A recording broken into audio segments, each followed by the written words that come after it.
The Gibson Garage, London is open.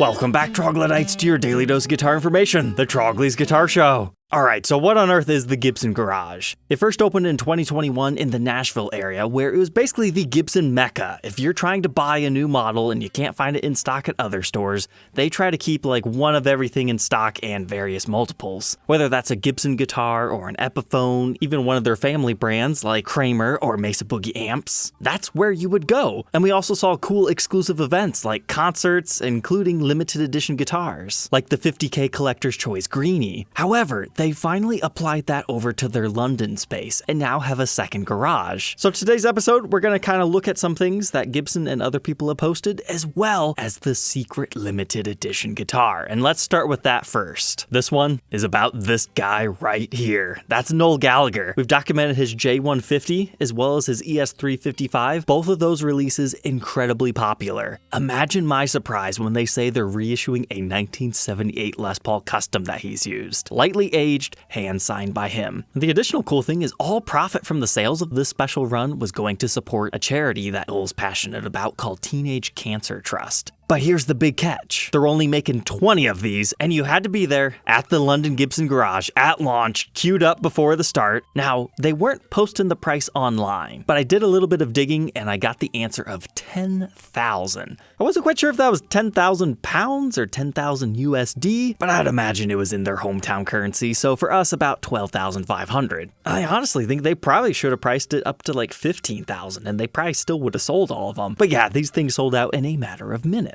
Because here we go, Reverb, very same day. Somebody has it listed for 32. But you know what? I'm thankful this listing exists so we can at least see a few additional photos here. So it's an ebony Les Paul Custom with dual uncovered pickups, and you got the whole cream and gold vibes going on. And then look at that, we've got a little mini toggle switch right here. And they even gave it a 70s style Gibson logo, which is very nice. Now, will it have the pancake layer underneath the maple top? Probably not, but you know, it's nice. I like it when they reissue the 70s guitars. The COA says it has Murphy light aging, but you might notice this says nothing about Noel Gallagher. Until you get to the box tag anyways. This is kind of one of those official, non-official guitars, kind of like the Ackerman signature that we talked about in this episode. But Noel hand-signed every single one of these, which is more to say than he did on the other releases, so that's why I think this is really cool, highly collectible guitar, and yes, it does have the volute, although kind of exaggerated. But here's a photo of his original. Apparently in the 2000s he modified it to have the P90 pickups, and we did not get the reissuing of the Adidas sticker or any of these other decals, but it's got most of the other stuff.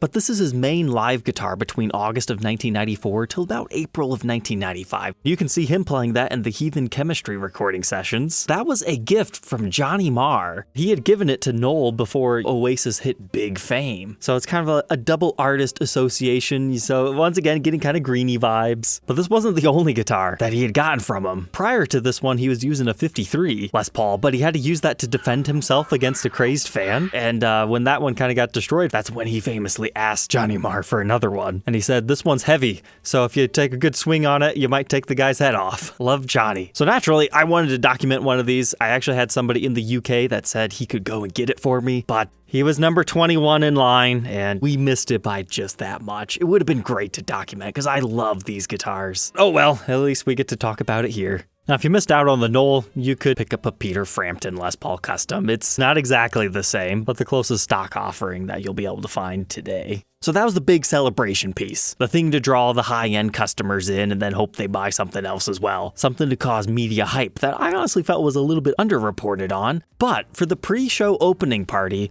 there were 3 guys visiting the London Garage. Jimmy Page, Brian May, and Tony Iommi. Tony Iommi, Monkey SGs, he has his signature guitars. But Jimmy Page and Brian May? Brian, you know, from Queen fame, what is he doing hanging out with these guys? Is it just buddy-buddy friendship thing, let's all hang out together? Or is Gibson trying to reissue the Red Special under their branding? I mean, think about it. It's kind of the Gibson Flying V headstock shape. It's not that different from a double-cut Les Paul. I mean, maybe they would just make him a new double-cut Les Paul and just have it fitted with his pickups. It's a little bit crazy, but I like it if that's gonna happen, or maybe they're just friends. Cesar likes to be friends with all these people. Or maybe Brian will just create something brand new. Or we could be reading too far into things. But Jimmy Page and Gibson have worked together before, but it seems like maybe they had a falling out of some sort, or maybe they just needed more time between the models. Because he's been playing around with Fender. We documented like his Dragon Telecasters. They had the master-built versions, and the USA, and then the Mexican-made ones. I think we're due for that again. But on the Gibson side of things, they have this nice promotional video to tease what is coming. So this is 100% confirmed. We are getting the Jimmy Page double neck guitar. So now I'm kind of curious. Is this going to be the $50,000 collector's edition guitar that we see only the Gibson Garages get, and you're going to get to have dinner with Jimmy Page? Because that would be really cool. Now it's either that, or we'll just see a regular release of these that all dealers get. At this point in time, I have not seen any price tags or when to expect any of this stuff, but let's just say minimum $20,000 would be my guess. But you know, this actually comes at a very interesting time, because those 90s Les Paul standards with Jimmy's name attached to them have gotten really expensive lately. So I'm sure we'll see the reissue of number 1 with the Custom Shop USA, and eventually Epiphone, then we might do the number 2 for the next couple of years. But I would really love to see this one get an issuing, because we've had a version of these other guitars from Jimmy Page before, but never an official number 3 reissuing. You might ask, hey, what's this weird thing? That's what makes it cool. It's a bender. And this thing has just got such unique characteristics and personality.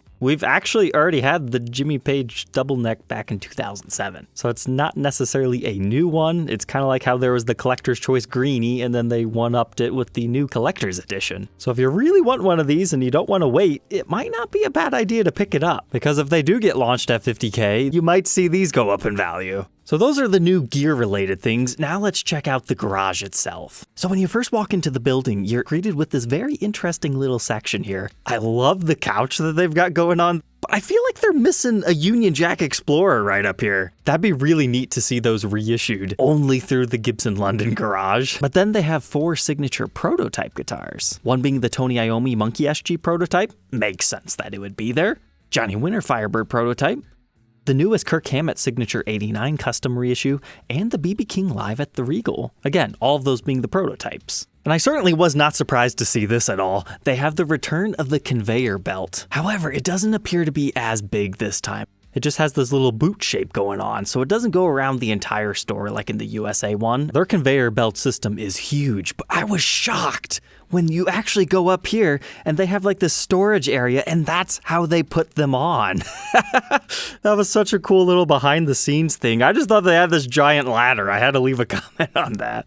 So it doesn't look like they have quite as extensive of a system this time, and maybe they do just have a big ladder for that one. But it appears that they just use that conveyor belt system to like showcase the guitars from the windows, so that makes sense. But looking at some more of these photos, it looks like they might have multiple conveyor systems. I wonder if that's easier to maintain, separate units rather than one big long one. So your conveyors are off to the left here, but with this straight on photo, I was thinking like these were chambered off rooms, but no, it's like an open layout. You just decide, do you want to go for your semi-hollows over here, or do you want to go for the straight Les Pauls along that wall? So this just kind of acts as a center barrier. So it looks like as you continue along one side, you'll then get to the made-to-measure segment. If you're ever doing a custom order with Gibson, you're going to be wanting to visit this place, especially if you're international, because you can choose the woods. You know, do you want the really quilty ones? Do you want more of a flame pattern, chevron, non-chevron, all that other good stuff? And you can try the necks out on these guitars that are all along the wall. But I thought this was really cool. All the different parts that you can choose from ready there to see in the flesh, from the Floyd Rose to the pickup covers to the style of wiring, the color switch tip you want, different pickup styles, because not everybody knows. They just want their own custom Gibson. They don't have to know all the history. Strap button styles as well, Bigsby, stop bar, all of the stuff is here. But the knob selection, that's really cool to see. But what's really impressive is like all the rare artist models that they happen to have stock, like right there, one of the Adam Jones Flying V's. Those are kind of hard to find. And there were some 20K greenies going along there. Looks like the 10K Carinas were back there. Some of the custom color blue sparkle Trini Lopez stuff. Then apparently Mesa Boogies have been outside of the UK for like 5 years now, so they're finally fixing that. But then you continue on to the other side. That's where they keep their acoustics. Then all the Epiphones are kept downstairs, so everybody has to go down this staircase. I wonder if there is an elevator though for handicap accessibility.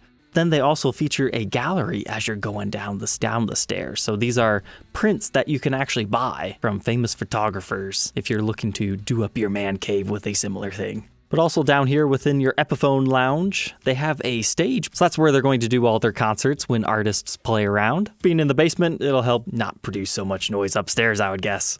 But then they sectioned the Kramers off in their own little section that's like blacklit. It kind of looks a little bit too dark to shop in there, but maybe they just did that for the video. Maybe it's not always like that, but I love the fact that they have a Miss Pac-Man in there. And then they give us a behind-the-scenes look at their secret vault that they have behind red telephone boxes, as well as where all the artists get to hang out and try out the guitars, take them on home.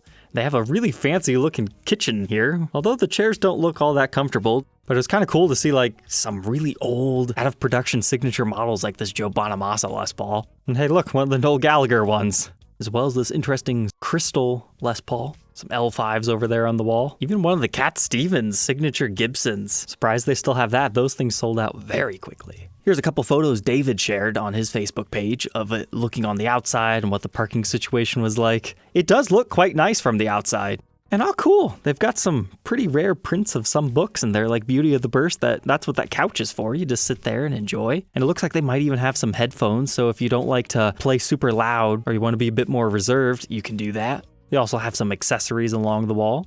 But I'll leave you with one more here. Up along that conveyor belt line, there's one special that really catches my attention. It appears to be a two-piece Koa body with block inlays. I think it was in the mod collection before, so I'm curious if that's the same one or another one from a different batch, but you got this really cool wrap-tail green P90 guitar. And it looks like a orange sparkle custom back here. So very cool. Congratulations, Gibson, on a new storefront. It's been revised and revamped, and I think people in the UK are going to love having one closer to them. Although I will say the Nashville one seems a lot bigger, but they still have all the great stuff in there. But as Gibson goes more and more direct to consumer with their marketing, as a UK dealership, I might be a little bit worried about them now having this big new place and doing direct sales, but I think that might be the end goal here. Have a Gibson Garage in all the major cities, cut down on their dealership network outside of like the really big ones. Because who better can control your brand than people who work for you? But that was a lot of fun, but as one additional fun story for you guys, I actually had a dream that I went to this, but nobody was there. It was like this weird dystopian future. Like all the employees were there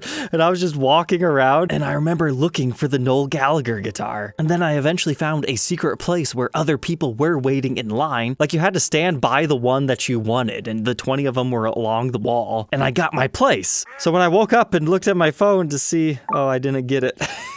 The guitar of my dreams was ripped from me. But all right, Troglodytes, we'll catch you tomorrow on the next one. And congratulations, Londoners, you've got a cool store to visit now. Take care.